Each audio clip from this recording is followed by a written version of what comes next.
सुरुदेखि नै सरकार सञ्चालनमा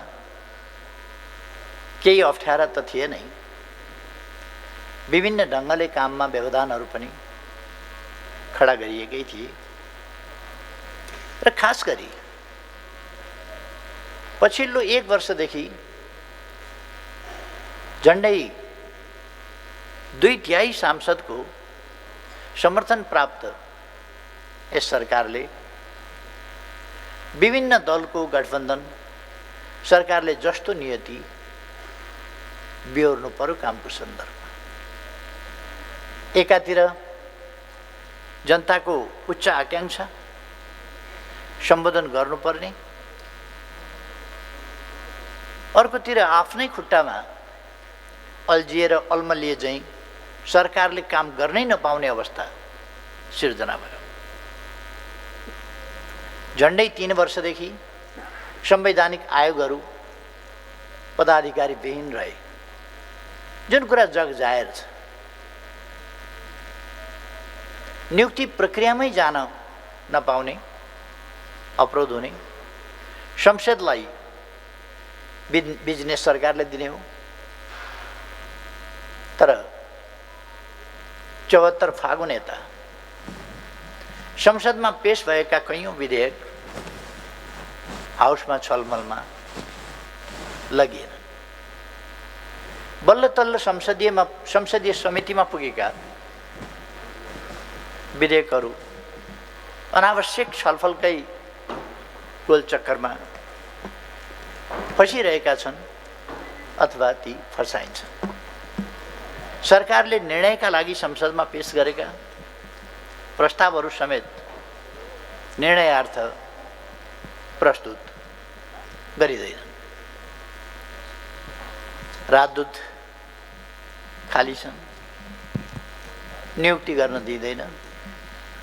संवैधानिक अङ्गमा केही गरी कसैको सिफारिस गरिहालियो भने, त्यो सम्भव भइहाल्यो भने त्यहाँ कचिङ्गल मचाइन्छ र आफ्नै दलका सदस्यले संसदीय सुनवाई समितिमा नियुक्तिहरू अड्काउँछ। यहाँसम्म कि सनसेट लको रूपमा प्रस्तुत गरिएको राष्ट्रिय प्राथमिकता प्राप्त आयोजनाको शीघ्र निर्माणका लागि मस्यौदा गरिएको विकास सम्बन्धी विधेयक र सार्वजनिक खरिद ऐनलाई संशोधन गर्ने विधेयकलाई समेत अल्मल्याई सार्वजनिक सेवा प्रवाहमा अवरोध पुर्याई विकासको गतिलाई नै अवरोध पुर्याइन्छ। सरकारी निकायका कतिपय कार्यकारी पदमा अनुपयुक्त पात्र अघि सार्ने वा नियुक्ति नै हुन नदिने गरी एक किसिमले भन्ने हो भने समानान्तर सत्ता सञ्चालनको अभ्यास गरिन्छ। यस्तो स्थितिबाट हामी गुज्रिनु पर्यो। सकेसम्म अल्मल्याउन नसके न्यौ खोजेर कामै गर्न नदिने तहमा आफ्नै दलका साथीहरू उत्रिनु एउटा त्यस्तो दुःखपूर्ण स्थिति रह्यो। यद्यपि नेकपाको शीर्ष तहमा रहेका केही नेताहरूको अतृप्त आकांक्षा र कुण्ठाको बाछिटा व्यवस्थापिकामा नपरोस् भन्नेमा म हरदम सचेत रहेकै हुँ। विगत वर्षदेखि लगभग वर्ष दिनदेखि समयभन्दा अगावै निर्वाचनको बाटोमा हिँड्न नपरोस् भनेर अनेकौं लान्छना सहेरै अप्ठ्यारो परिस्थितिलाई अन्यत्र मोड्ने प्रयास मैले धेरै गरेको।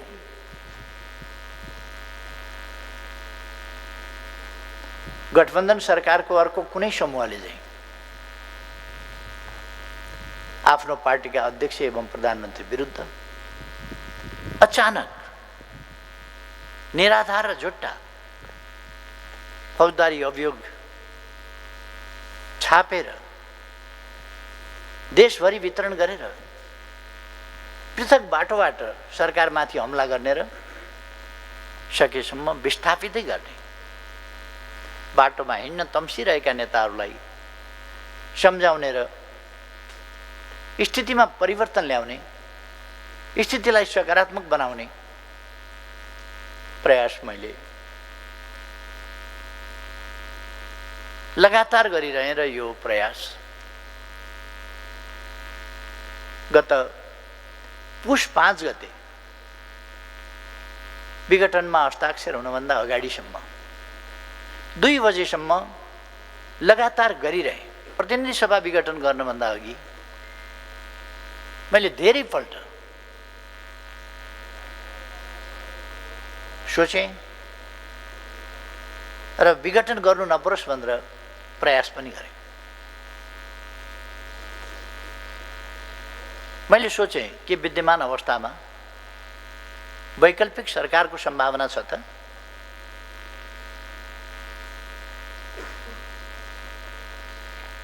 प्रतिनिधि सभाका करिब 64% सदस्यद्वारा समर्थित मात्रै होइन, त्यति संख्या रहेको दलको म निर्विरोध निर्विवाद नेता र सर्वसम्मत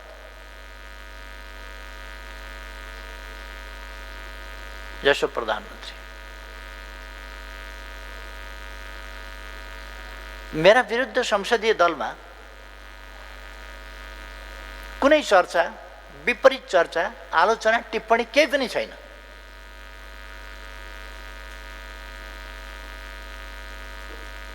पार्टीमा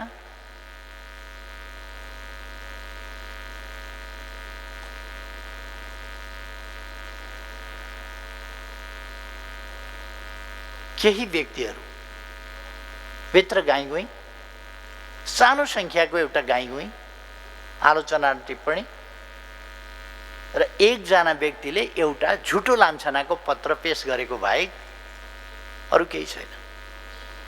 संसदीय दलमा मेरा विरुद्ध कुनै उजुरी छैन। उजुरी नभएको मात्रै होइन, संसदीय दलका सदस्यहरूबाट कुनै समस्या पर्यो अथवा बैठक गरिनु पर्यो भन्ने कुनै माग पनि भएको छैन। त्यस्तो माग संसदीय दलका उपनेता समक्ष पनि आएको छैन। प्रमुख सचेतक, सचेतकसम्म, मुख्य सचेतक, सचेतकसम्म पनि आएको छैन। र दलमा मात्रै होइन, पार्टीभित्र पनि संसदीय दलको नेता बदल्नुपर्छ भन्ने कुनै कुरा उठेको छैन। उठेको भए पनि त्यो सम्भव पनि थिएन।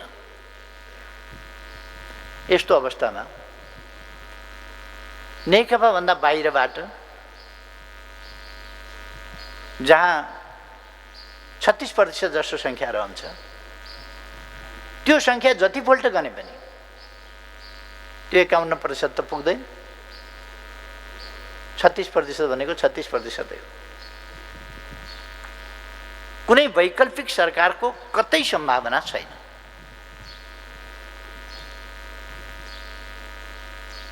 त्यस्तो अवस्थामा बेठिक ढङ्गले, अस्वस्थ ढङ्गले अगाडि बढ्ने कुरा एउटा विग्रहको बाटो रोज्नु मात्रै हो, जसले तपाईँ हामीले आर्जन गरेको राजनीतिक प्रणाली र त्यस प्रणालीले माग गर्ने र माग गरिरहेको स्थिरता र स्थायित्व जोगिने सम्भावना हुँदैन थियो। यदि मैले विघटनको बाटो नगएर अरू अस्वस्थ गतिविधि तर्फको बाटोलाई खुल्ला गरिदिने हो भने एउटा एकीकृत पार्टी नरहने, कसैसँग बहुमत नरहने, विभिन्न समीकरणका खेलहरू सुरु हुने अनेक प्रकारका खेलहरू सुरु हुने र देश अस्थिरता र अस्थायित्वतिर जाने ती सम्भावनाहरू स्पष्ट देखा परे। फेरि उही 6-8 महिना 9 महिनामा सरकार परिवर्तन हुने, त्यसको निरन्तर अनियन्त्रित श्रृङ्खला सुरु हुने, त्यस बाटोमा राष्ट्रिय राजनीति जाने धकेलिने त्यो सम्भावना थियो। त्यसबाट देशलाई जोगाउनु आवश्यक थियो, जरुरी थियो।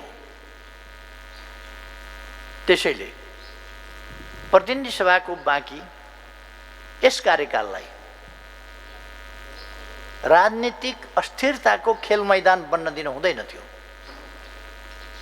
त्यस्तो बन्न दिने कि अर्को विकल्पमा जाने।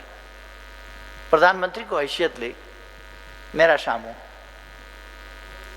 धेरै विकल्प थिएनन्, दुईटा मात्रै विकल्प थिए कि मैले राष्ट्रिय राजनीतिलाई अस्वस्थ फोहोरी खेलतर्फ जान दिन मन्जुर गर्नु पर्थ्यो कि हामीले प्राप्त गरेका उपलब्धिको रक्षा गर्दै ती उपलब्धिहरूलाई व्यावहारिक रूपमा कार्यान्वयन गर्दै स्थिरता स्थायित्वको बाटोबाट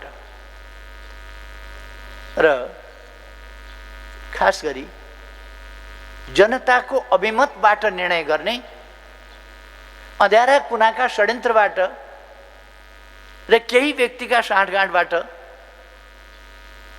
राष्ट्रिय राजनीति प्रदूषित हुने बाटोतर्फ जान नदिएर जनताको जनमत ताजा जनादेशबाट राष्ट्रिय राजनीतिलाई अगाडि बढाउनु पर्ने आवश्यकता थियो। गत निर्वाचनमा जनतालाई मैले विजयी भएँ भने अथवा मेरो नेतृत्वको गठबन्धनलाई सरकार सञ्चालन गर्ने गरी जनमत प्राप्त भयो भने राजनीतिक अस्थिरता हुन दिन्न, रोक्छु। राजनीतिक स्थायित्व कायम गर्दै विकास र समृद्धिको बाटोमा देशलाई अगाडि बढाउँछु भन्ने मेरो प्रतिबद्धता मैले सम्झेँ। अनि विगतमा भएका विश्वास अविश्वास, विभाजन, समीकरण, लेनदेन आदिका अस्वस्थ खेलहरूको एउटा सिलसिला सम्झेँ मैले। त्यसले सिर्जना गर्ने अस्थिरता र अस्वस्थ बाटोतर्फ देशलाई जान दिन मिल्दैन थियो, जान दिनै हुँदैन थियो। त्यस्तो अवस्थामा एकातिर प्रतिनिधि सभाबाट अर्को सरकार बन्ने विकल्प नहुनु थिएन, छैन। अर्कोतिर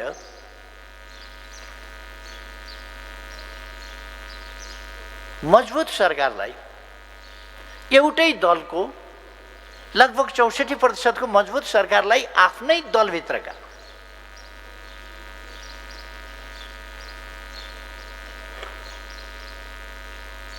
आफ्नै सहकर्मीहरूले चल्नै नदिने खालको स्थिति, त्यस्तो विडम्बनापूर्ण एउटा जटिल अवस्थामा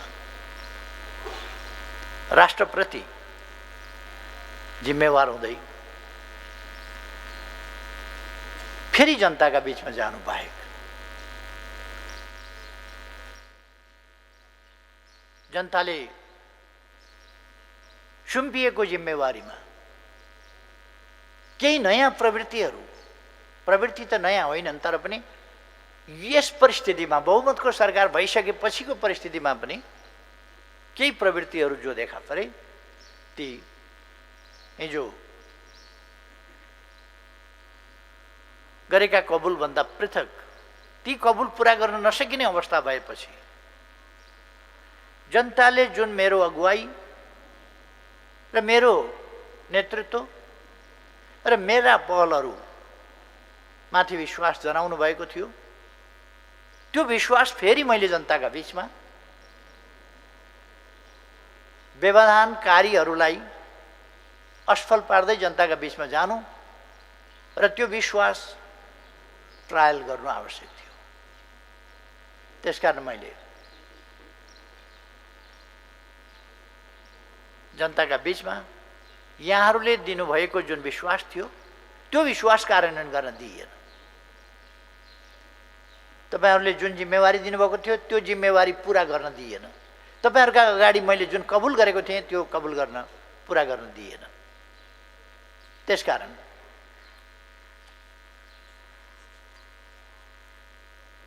म पुनः जनताका बीचमा जानुपर्छ, ताजा जनादेश पाऊँ भनेर भन्ने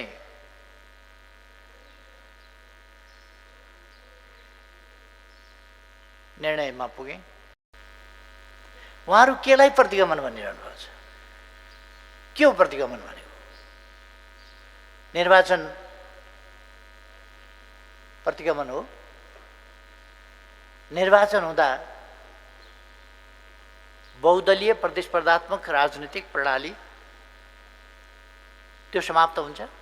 हामीले रोजेको त्यो प्रणाली होइन। कथम कदाचित संसद चल्न सकेन वा संसदले राम्ररी फङ्सन गर्न सकेन वा सरकारलाई काम गर्न दिएन भने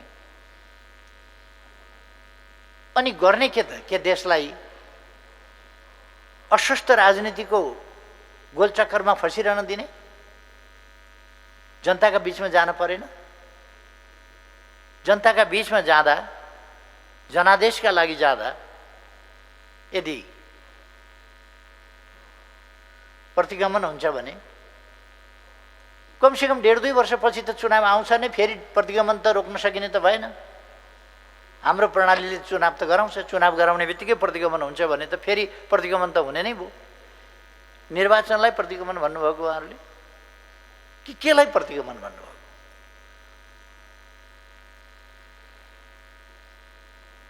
के अहिले हामी संविधानले जुन कोरेका प्रणालीका सीमाहरूभन्दा बाहिर गएका छौँ? त्यसभन्दा हामी के पछि हटेका छौँ? हामी सङ्घीय लोकतान्त्रिक गणतन्त्रको सुदृढीकरण र त्यसले अङ्गीकार गरेको सामाजिक सांस्कृतिक मूल्य मान्यताका विरुद्धमा छौँ? के हामी जनतासँग मत माग्ने र उनीहरूले चुनेका प्रतिनिधिबाट शासन सञ्चालन गर्ने बाटोभन्दा अलग बाटोमा हिँडेका छौँ? कि चुनाव गर्दा अलग बाटोमा हिँडियो? कि मैले अब चुनाव गराउन्न, अब म सधैँ शासनमा बसिरहन्छु भने हल्ला चलाए जस्तै म भन्दैछु वैशाख 17 र 27 गते चुनाव गराउँछु भनेर भनिरहेको छु। निर्वाचन त्यसको तयारीमा लागिराखेको छ। कुनै हालतमा चुनाव गराउँदैन भनेर उहाँहरू राजनीति गर्नुहुन्छ कि ज्योतिषशास्त्र पढ्नुहुन्छ? जन्मकुण्डली पल्टाउनुहुन्छ कि राजनीति गर्नुहुन्छ? उहाँहरू कस्तो भविष्यवाणी हो उहाँहरूको चुनाव हुँदैन भन्ने?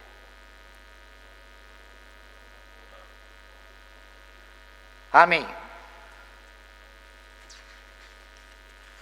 कोही उल्टो बाटोतिर फर्केका छैनौँ।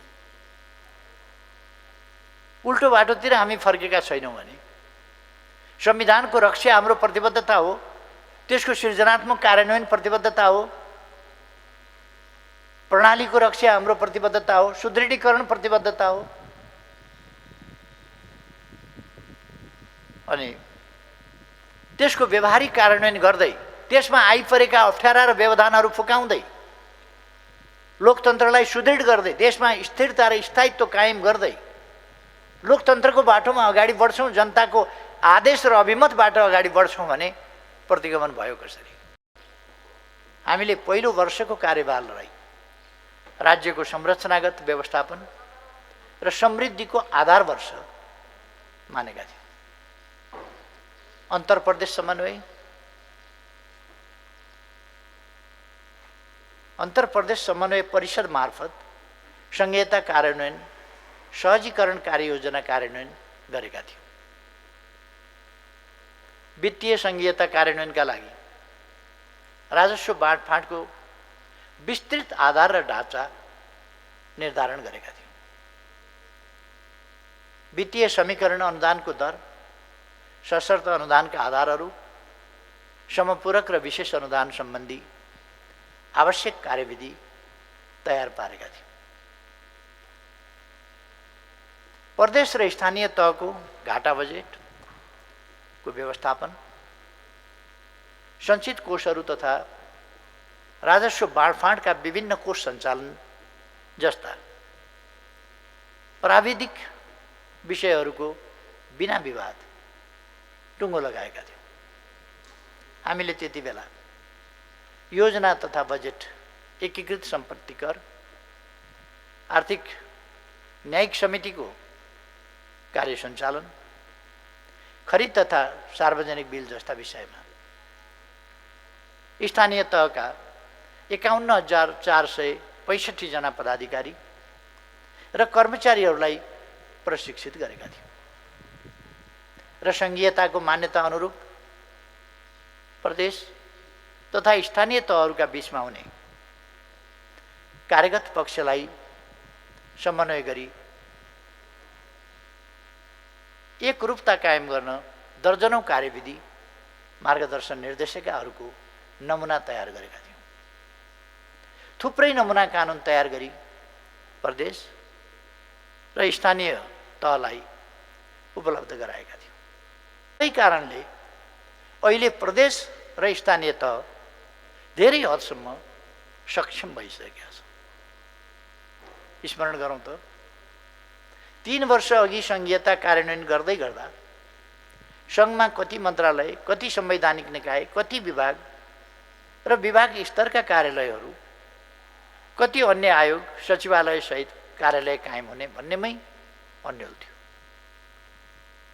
प्रदेश स्तरमा कति मन्त्रालय, प्रदेश सभा सचिवालय र कोष तथा लेखा नियन्त्रक कार्यालय सहितका निर्देशनालयहरूका सङ्ख्या, डिभिजन र कार्यालयहरू कति कायम गर्ने भन्नेमा स्पष्टता थिएन। 753 स्थानीय तहको वर्गीकरण र सङ्गठन संरचना स्वीकृत हुनै बाँकी थियो। त्यस्तो परिस्थितिमा प्रदेश र स्थानीय तहका लागि आवश्यक सङ्गठनात्मक संरचना स्वीकृत गरियो। कर्मचारी समायोजन जस्तो जटिल काम 1 वर्षभित्रै सम्पन्न गरी सङ्घ, प्रदेश र स्थानीय तहमा आवश्यक जनशक्ति व्यवस्थापन गरियो। अहिले यी कामहरू सहजै सम्पन्न भए जस्तो लाग्छ। 3 वर्षपछि आज फर्केर हेर्दा यी विषयमा हामीले सन्तोषजनक उपलब्धि हासिल गरेका छौँ। सिङ्गो वर्षभरिमा 10 किलोमिटर मात्रै बाटो कालोपत्रे हुने गर्थ्यो। त्यस्तो अवस्था थियो। यो सरकार गठन भएपछि प्रतिदिन करिब 5 किलोमिटरभन्दा बढीका दरले कालोपत्रे सडक निर्माण भइरहेको छ, अथवा 5.7 किलोमिटरका दर। कोरोना महामारीले काममा असर पारेको झन्डै 1 वर्ष बित्यो, तर तथ्यले यसलाई आज पनि पुष्टि गर्छ। यस 3 वर्षको अवधिमा सङ्घ, प्रदेश र स्थानीय तह सहितका निकायहरूबाट कालोपत्रे सडक 5,498 किलोमिटर निर्माण भयो। यस अवधिमा थप 2,718 किलोमिटर निर्माण भई सडक विभागद्वारा निर्मित कालोपत्रे रणनीतिक सडक कुल 15,867 किलोमिटर पुगेको छ। शहरी विकास मन्त्रालयद्वारा थप 412 किलोमिटर कालोपत्रे सडक निर्माण भएको छ। सातवटै प्रदेशबाट 1143 किलोमिटर सडक कालोपत्री गरिएको छ। स्थानीय स्तरका थप 1225 किलोमिटर कालोपत्री सडक निर्माण भएका छन्। खण्डसमेत 1463 किलोमिटर थप भई 8419 किलोमिटर निर्माण भएको छ। माटे सडकको लम्बाइ 9109 किलोमिटर पुगेको छ। यस अवधिमा तराई मधेसमा 1600 किलोमिटरभन्दा बढी कालोपत्री सडक निर्माण भएको छ, जसमध्ये तराई मधेस सडक पूर्वाधार विकास कार्यक्रमबाट 2 लेनको 516 किलोमिटर रणनीतिक सडक, 490 किलोमिटर हुलाकी राजमार्ग, व्यापारिक मार्ग विस्तार आयोजना अन्तर्गत 94 किलोमिटर 6 लेनका सडक निर्माण भएका छन्। सङ्घीय मामिला तथा सामान्य प्रशासन मन्त्रालय अन्तर्गत करिब 60 किलोमिटर सडक र सघन शहरी विकास कार्यक्रम अन्तर्गतको 412 किलोमिटर सडक निर्माण भएको छ। कालोपत्री सडक भएका जिल्लाहरूको सङ्ख्या अब 72 पुगेको छ। सडक पुगेका गाउँपालिका केन्द्रको सङ्ख्या 724 पुगेको छ। बाँकी केन्द्रहरूलाई जोड्ने सडक निर्माणका लागि यसै आर्थिक वर्षभित्र थाल्ने गरी सरकारले बजेट व्यवस्था गरिसकेको छ। नागढुङ्गा नौबिसे सुरुङ मार्गको निर्माण कार्य सुरु भएको छ। सिद्धबाबा सुरुङ मार्ग निर्माणको लागि बजेट व्यवस्था गरिएको छ। टोखा छरे र बेत्रावती स्याप्रुबेसी सुरुङ मार्ग विस्तृत परियोजना प्रतिवेदन तयारीको चरणमा छ। 3 वर्षमा सङ्घ प्रदेश र स्थानीय तहका गरी थप 915 सडक पुल निर्माण भएका छन्। नेपालकै दोस्रो लामो सिस्निया गढवा राप्ती सडक पुल यसै अवधिमा सम्पन्न भएको छ। 416 ग्रामीण सडक पुलसहित सडक पुलको कुल सङ्ख्या 3136 पुगेको छ। हालसम्म 130 वटा तुइन विस्थापित गरी झोलुङ्गे पुलहरू निर्माण भएका छन्। सीमा नदी महाकाली सहित 5 स्थानमा झोलुङ्गे पुल निर्माण कार्य बाँकी छ। प्राविधिक हिसाबले तुइन राखी नदी तरी तराउ गर्ने स्थान अब बाँकी छैन। यस 3 वर्षको अवधिमा 1423 झोलुङ्गे पुल निर्माण गरिएका छन्। तथ्यले भन्छ प्रत्येक दिन कम्तीमा 5 किलोमिटर सडक कालोपत्री भयो। हरेक दिन कम्तीमा 1 भन्दा बढी झोलुङ्गे पुल बने। हरेक दोस्रो दिन कम्तीमा एउटा सडक पुलको निर्माण कार्य सम्पन्न भयो। हरेक तेस्रो दिन एउटा ग्रामीण सडक पुलको निर्माण सम्पन्न भयो। उत्साही निजी क्षेत्रका लगानीकर्ताले कोशी र गण्डकीमा जल यातायात सुरु गरेका छन्। मनोकामना, चन्द्रागिरी र कालिन्चोकपछि बुटौल लगायतका देशका विभिन्न भागमा केबल कार सञ्चालनको अभियान नै सुरु भएको छ। यस अवधिमा जनताका आवास भवन निर्माणतर्फ एक दिनमा कम्तीमा 12 वटाका दरले थप 13,065 भवन निर्माण सम्पन्न भएको छ। यस कार्यक्रम अन्तर्गत कुल 34,507 भवनको निर्माण कार्य सम्पन्न गरिएको छ। 5 लाख खर र फुसका छाना हटाउन प्रति परिवार रु 50,000 र सस्तोमा काठ उपलब्ध गराइएको छ। फुस तथा खरको छाना जस्ता पाताले प्रतिस्थापन गर्ने कार्यक्रम अन्तर्गत हालसम्म 6,936 फुस वा खरका छाना भएका घरलाई जस्ता पाताले प्रतिस्थापन गरिएको छ। चालु आर्थिक वर्षमा थप 1 लाख घरलाई जस्ता पाताले प्रतिस्थापन गर्ने कार्यक्रम अनुरूप काम भइरहेको छ। 2075 चैत 17 गते राति आएको हावाहुरी र चक्रवात आदिका कारण विस्थापित बस्तीको लागि 12 र पर्सा जिल्लामा 869 घरको निर्माण कार्य तत्काल सम्पन्न गरी त्यति बेलै सम्बन्धित परिवारलाई हस्तान्तरण गरिएको छ। तराई मधेस समृद्धि कार्यक्रमलाई विस्तार गरी 1080 सामुदायिक आवास र 440वटा सामुदायिक पूर्वाधार निर्माण गरिएको छ। गोदावरीमा 3000 क्षमताको अन्तर्राष्ट्रिय सभाभवन, लुम्बिनीमा 5000 अट्ने सभाभवनको निर्माण अन्तिम चरणमा पुगेको छ। सिंहदरबार परिसरमै नयाँ संसद भवन, बालुवाटारमा प्रधानमन्त्रीको सरकारी निवास, ललितपुरको भैँसीपाटीमा मन्त्रीहरू, मुख्यमन्त्री तथा प्रदेश प्रमुख, सभामुख र उपसभामुख र राष्ट्रिय सभाका अध्यक्ष तथा उपाध्यक्षको सरकारी निवास तीव्रताका साथ निर्माण भइरहेको छ। भौतिक पूर्वाधार अन्तर्गतका 7वटा राष्ट्रिय गौरवका आयोजनाहरूको 2074 फागुनको तुलनामा 2077 पुष मसान्तसम्मको भौतिक प्रगति यस्तो देखिन्छ। हुलाकी राजमार्ग 25बाट 68.2%, कालीगण्डकी करिडर जोमसम खण्ड 56%, कालीगण्डकी करिडर पाल्पा खण्ड 20.5%, काठमाडौँ तराई द्रुत मार्ग 11.1%, उत्तर दक्षिण कर्णाली लोकमार्ग 12.5बाट 23%, रेल, मेट्रो रेल, मोनोरेल आयोजना 8.8बाट 23.2%, पुष्पलाल मध्य पहाडी राजमार्ग र उत्तर दक्षिण कोशी लोकमार्गको पनि प्रगति भइरहेको छ। सुशासन र भ्रष्टाचार विरुद्धको अभियानको सन्दर्भमा गत वर्ष आजकै दिन प्रतिनिधि सभामा सम्बोधन गर्दा मैले भनेको थिएँ, म आफू भ्रष्टाचार गर्दिनँ र अरूलाई पनि गर्न दिन्न। आज फेरि एकपटक दोहोऱ्याउन चाहन्छु, दुराचारी र दुराचार, भ्रष्ट र भ्रष्टाचारका सन्दर्भमा मुखमा पानी हालेर बोल्ने मेरो बानी छैन। जो जतिसुकै उच्च ओहदावाला होस् वा कथित पहुँचवाला, तिनको मुख हेरेर सजाय तोकिन्न। कारबाही गर्ने नगर्ने फैसला लिइन्न।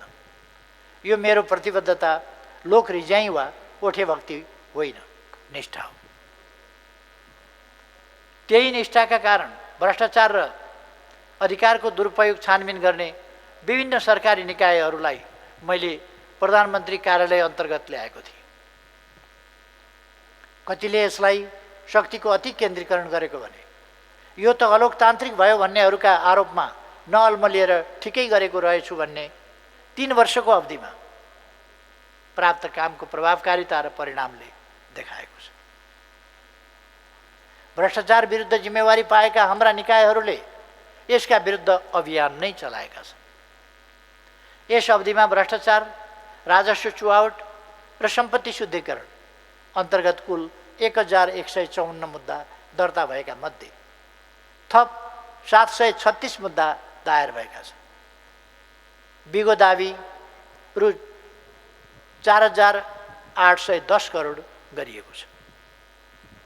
राजस्व चुहावटका कसुरका 215 मुद्दामा 11 राष्ट्र सेवक कर्मचारी सहित 755 जना विरुद्ध 32 अर्ब 79 करोड 90 लाख बिगो असुल गरी जरिवाना र कैद सजाय माग गरी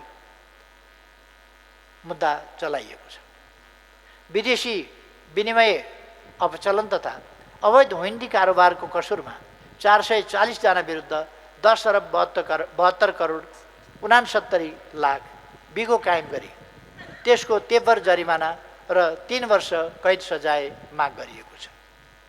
झुटा नक्कली बीजक बनाउने त कारखाना नै चलेको रहेछ।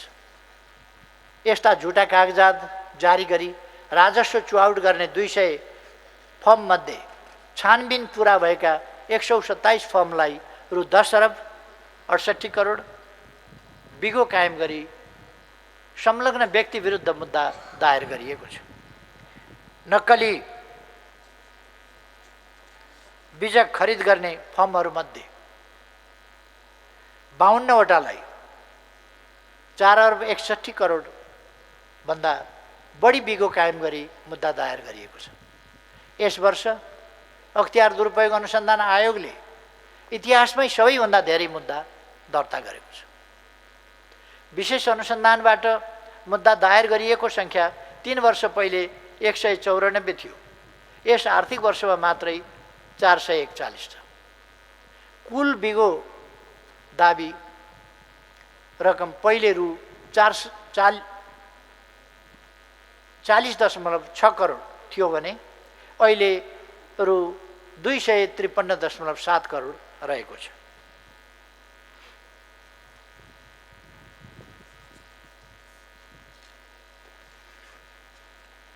यस अवधिमा सरकारी सम्पत्ति फिर्ता ल्याउन चलाइएको कारबाही अन्तर्गत सिरा, सर्लाही र बर्दिया जिल्लाका 301 बिघा सार्वजनिक जग्गा फिर्ता गरिएको छ।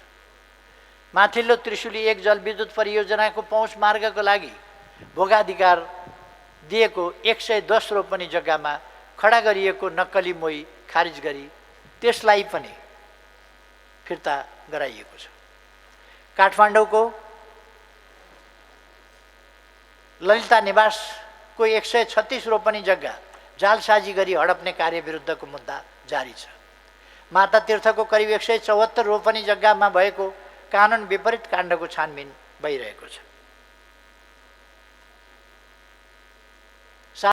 यस बीचमा बलात्कार र महिला हिंसाका केही दुःखद घटना घटेका छन्। बलात्कार पछिको हत्याकाण्ड होस् वा महिलामाथिको एसिड आक्रमण जस्ता जघन्य हिंसाका घटनाका दोषीलाई उम्कन दिइने छैन। सरकारद्वारा एसिड आक्रमण तथा बलात्कार र महिला हिंसा विरुद्धका अध्यादेशहरू दोषीलाई हदैसम्म कारबाही गर्ने र पीडितलाई तत्काल क्षतिपूर्ति सहित न्याय दिने उद्देश्यले हालै जारी गरिएका छन्। सङ्क्रमणकालीन न्यायको सन्दर्भमा सत्य निरूपण तथा मेलमिलाप आयोग र बेपत्ता नागरिक छानबिन आयोगका कामलाई निरन्तरता दिन अध्यादेश जारी गरिएको छ।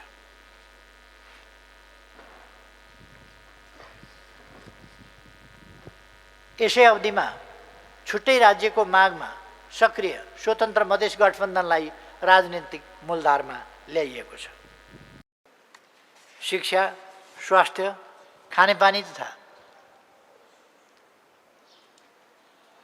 सरसफाई र आम्दानी लगायत अन्य आर्थिक सामाजिक पक्षहरूको स्थिति समेटेर संयुक्त राष्ट्रसङ्घीय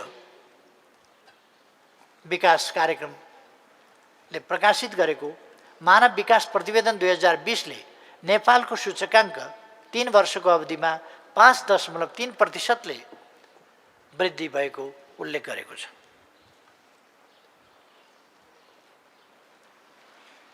यस तथ्याङ्कले कोभिड-19 को महामारी बीच पनि नेपालमा गरिबी नबढेको सङ्केत गर्दछ। संयुक्त राष्ट्रसङ्घकै विकास नीति समिति कमिटी फर डेभलपमेन्ट पोलिसीले विकासोन्मुख मुलुकबाट स्तरोन्नति हुनका लागि निर्धारण गरेका आर्थिक जोखिम 28.4 बाट 24.2, मानवीय सम्पत्ति 71.2 बाट 75 र प्रति व्यक्ति आम्दानी अमेरिकी डलर 887 बाट अमेरिकी डलर 1097 मा यस अवधिमा उल्लेखनीय सुधार भएको छ। कोही भोकै पर्दैन, कोही भोकले मर्दैन भन्ने सङ्कल्प व्यवहारमा लागू भएको छ। अहिले हाम्रा सहर सडक बालबालिका र माग्ने तथा सडक मानव मुक्त सहर भएका छन्। सरकारलाई नीतिगत रूपमा आवश्यक फिडब्याक दिन स्वायत्त थिङ्क ट्याङ्क संस्था नीति अनुसन्धान प्रतिष्ठान स्थापना गरिएको छ। प्रस्तुत कामको फेरिस्त हामीले गरेका सम्पूर्ण कामहरूको विवरण होइन, मोटामोटी जानकारी मात्रै हो। प्राप्त उपलब्धिहरूको आधारमा पनि नेपाल बन्छ र बनाउन सकिन्छ भन्ने मेरो आत्मबल अझै दृढ भएको छ। जुन वर्ष विकासको कामलाई हामीले तीव्रताका साथ अघि बढाउन थियो, त्यसै वर्ष कोभिड-19 को महामारीले हामीलाई पनि अल्मल्यायो। जति बेला राष्ट्र एक भएर महामारीका विरुद्ध जुझ्नुपर्ने थियो, त्यही समय मेरा सहकर्मीहरू सरकार कसरी ढाल्ने, काम कसरी रोक्ने, नेतृत्व कसरी हत्याउने जस्ता कुराहरूमा लागे। त्यही उद्यममा उहाँहरू लागेर अत्यन्तै वातावरणलाई बिगार्नु त मिलाउनु भयो। यसले यस्ता कुराहरूले निश्चय नै हाम्रा सफलता र सपनामाथि केही प्रहार भएको छ। नकारात्मक प्रचारबाजीका बावजुद यी 3 वर्षमा जे जति आधार बनेका छन्, जति काम भएका छन्, मुलुकले निराश हुनुपर्ने अवस्था छैन भन्ने म ठान्दछु। हामी अहिले निर्वाचनको क्रममा छौँ। केहीले अझै पनि चुनाव त हुन्छ भन्दै प्रश्न उठाएको सुन्छु। म जोड दिएर भन्न चाहन्छु, चुनाव हुन्छ। चुनाव आगामी 2078 साल वैशाख 17 गते शुक्रबार पहिलो चरणमा र 78 साल वैशाख 27 गते सोमबार दोस्रो चरणमा निर्वाचन हुन्छ। वैशाख 17 गते प्रदेश नम्बर 2, प्रदेश नम्बर 4 भनेको गण्डकी, लुम्बिनी प्रदेश र सुदूरपश्चिम प्रदेशमा निर्वाचन हुन्छ भने दोस्रो चरणमा प्रदेश नम्बर 1 बागमती प्रदेश र कर्णाली प्रदेश गरेर 3वटा। पहिलो चरणमा 40वटा जिल्लामा निर्वाचन हुन्छ भने दोस्रो चरणमा 37वटा जिल्लामा निर्वाचन हुन्छ। निर्वाचन आयोगले यस सम्बन्धी आफ्नो तयारी तीव्रताका साथ गरिरहेको छ। तयारीको अवस्थाका बारेमा म आफैले पनि निर्वाचन आयोगमै गएर पनि प्रत्यक्ष जानकारी लिएको छु। सरकार सञ्चालनका लागि जनतालाई फेरि एकपटक आफूले रुचाएको दलको छनौट गर्ने मौका मिलेको छ। जनतालाई साक्षी राखेर गरिएका कबुलहरू पुरा गर्न सत्तारूढ दलको अध्यक्ष एवं प्रधानमन्त्रीको हैसियतमा म प्रतिबद्ध छु। निर्वाचनबाट फेरि एकपटक अस्थिरताको खेती गर्न चाहनेहरूको दाउपेच चकनाचुर हुनेछ भन्ने मैले विश्वास लिएको छु। मुलुकले स्थिर सरकार र राजनीतिक स्थायित्व प्राप्त गर्नेछ। समृद्ध नेपाल, सुखी नेपालीको राष्ट्रिय आकांक्षा पुरा भएरै छोड्नेछ। म सम्पूर्ण देशवासी दिदीबहिनी दाजुभाइहरूलाई यस निर्वाचनमा सक्रियताका साथ सहभागी भई र विदेशमा रहेका नेपालीहरूलाई पनि निर्वाचनमा सहभागी हुनका लागि आमन्त्रण गर्न चाहन्छु र यसरी सहभागी भएर निष्फिक्री रूपले आफूले मन पराएको दलका प्रतिनिधिलाई चुन्न अनुरोध समेत गर्दछु र कुनै प्रकारका भ्रम र अन्योलमा नपरिकन देशलाई अस्थिरता र अन्योलतर्फ जान नदिइकन अगाडि बढ्नुपर्दछ। कुनै पनि विषयमा फैसला गर्ने, न्याय निरूपण गर्ने स्वतन्त्र न्यायालय होस् वा अरू संस्थाहरूलाई धम्की दिने, दबाब दिने, विभिन्न प्रकारका अस्वस्थ क्रियाकलापहरू प्रकट गर्ने कुराहरू लोकतान्त्रिक समाजका निम्ति ग्राह्य र स्वीकार्य हुन सक्दैन र त्यस्ता प्रयासहरूबाट हाम्रा कुनै पनि जिम्मेवार राष्ट्रका जिम्मेवार अङ्गहरू वा निकायहरू प्रभावित हुनु हुँदैन भन्ने म विश्वास गर्दछु। लोकतान्त्रिक प्रणाली एउटा स्वतन्त्र ढङ्गले आफ्ना कर्तव्य पालना गर्ने, संविधान र कानुन बमोजिम चल्ने, दबाब रहित र भयरहित अवस्थामा त्यस्ता निकायहरूले काम गर्न पाउने प्रणाली हो। यदि त्यस्तोमा कसैले दबाब दिन्छ, कसैले अस्वस्थ ढङ्गले आफूलाई प्रस्तुत गर्छ भने ती कुराहरूलाई त्यस्ता निकायहरूले पनि अस्वीकार गर्नुपर्दछ र जनताले पनि अस्वीकार गर्नुपर्छ। म यस घडीमा 3 वर्षका म प्रधानमन्त्री भएर गरेका कामका केही नमुनाहरू मैले यहाँ प्रस्तुत गरेँ र बाँकी थुप्रै कामहरू भएका छन् जसको विवरण अहिले सम्पूर्ण रूपमा प्रस्तुत गर्न सम्भव छैन। त्यो विभिन्न ढङ्गले साथीहरूले प्राप्त गर्नु नै भएको छ र प्राप्त गर्दै जानु पनि हुनेछ विभिन्न मन्त्रालयहरू मार्फत। तिनका कामहरूका प्रगतिहरू बाहिर आइ पनि रहेका छन्। त्यसर्थ म देशप्रति जिम्मेवार हुन सबैलाई आग्रह गर्न चाहन्छु। सञ्चार माध्यमहरू, सामाजिक सञ्जालहरू, हाम्रो बौद्धिक क्षेत्र सबैलाई पनि देशलाई शिरमा राखेर, जनतालाई मनमा राखेर साना र संकीर्ण स्वार्थमा होइन राष्ट्रिय स्वार्थमा केन्द्रित भएर अगाडि बढौँ भन्ने आग्रह र अपेक्षा गर्दै विश्वास गर्दै आजको अहिलेको आफ्नो भनाइ यहीँ टुङ्ग्याउँछु। धन्यवाद।